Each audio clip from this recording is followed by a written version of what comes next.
ክቡራንና ክቡራን የቻናል ዋን ቤተሰቦች እንኳን በደህና መጣችሁ። ይህ የበረራ ቁጥር CH1 ከዚህ ደቂቃ በኋላ ከፍታችንን በማይወሰን ርቀት ይዘናችሁ ልንበር ቃል እንገባለን። አብረን እንግባ።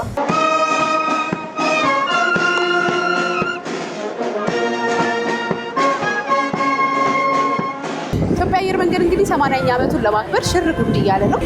በጣም ብዙ ታዋቂ ሰዎች፣ ጥሪ የተደረገላቸው ሚኒስትሮች፣ እንዲሁም ደግሞ የሚዲያ ባለሙያዎች የተካተቱበት በጣም ሰፊ ጉብኝት እንደሚደረግ ሰምተናል።